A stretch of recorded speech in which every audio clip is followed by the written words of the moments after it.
It's Manuel King again, the library director here at the Beals Memorial Library, and this is another Stuck at Home story time. This week we're going to be reading Mr. Brown's Bad Day by Lou Peacock and illustrated by Alison Friend. Are you ready to read? Let's go.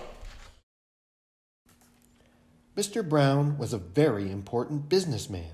He always carried a very important briefcase, and he worked in a very important office. He said things like, "Sell, sell!" though sometimes he said, "Buy, buy!" People brought him important papers to sign, and he went to lots and lots of meetings. Mr. Brown was always very, very busy. But no matter how busy he was, Mr. Brown always went out for lunch. Naturally, Mr. Brown took his very important briefcase. It had very important things in it, after all.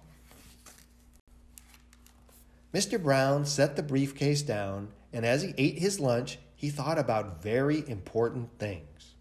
But because Mr. Brown was so busy thinking, he didn't notice a baby grabbing the handle of his very important briefcase. And he didn't notice the baby taking the very important briefcase away. Suddenly, Mr. Brown realized that the very important briefcase was missing. "My briefcase," he said. "I must find it. It's full of very important things." Fortunately for Mr. Brown, the baby and the briefcase were not far away. But unfortunately for Mr. Brown, the briefcase got hooked onto an ice cream cart, and the ice cream seller pedaled away.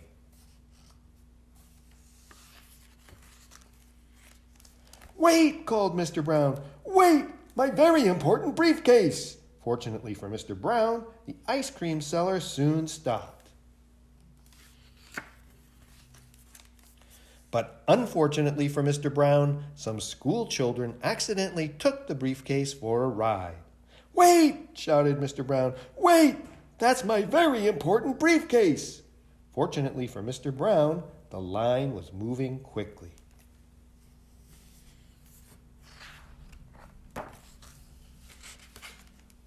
But unfortunately for Mr. Brown, when the school children got off the ride, they took Mr. Brown's very important briefcase with them. And then they went to catch the bus. "Wait!" bellowed Mr. Brown. "Wait! That's my very important briefcase!" Mr. Brown ran as fast as he could to the bus stop, and it was just in time to see the bus pull away. Poor Mr. Brown. His hat and jacket were gone, and his tie was askew. "This," said Mr. Brown, "is a very bad day." But the very important briefcase was full of very important things. So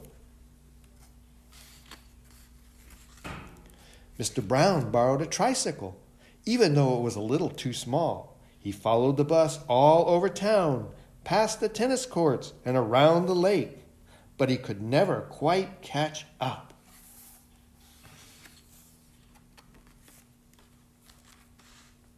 When the children got off the bus, they took the very important briefcase with them. "Whose bag is this?" asked the teacher. "Not mine," said one child. "Not mine," said another. "Or mine," said the third. "It's mine," gasped Mr. Brown, "and there are very important things inside." By now it was dark, and because it was too late to go back to his very important office, Mr. Brown went home.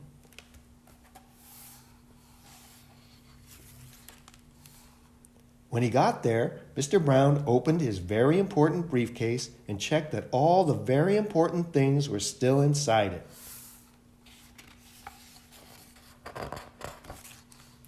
His snuggly blanket, his book of bedtime stories, and his favorite teddy bear. Then, with all the very important things safe and sound, Mr. Brown settled down to the very important business of bedtime. Well, that was a great story. Did you like it? I sure did. Even though he had a bad day, everything worked out fine. Okay, well, I'll see you next time. Bye.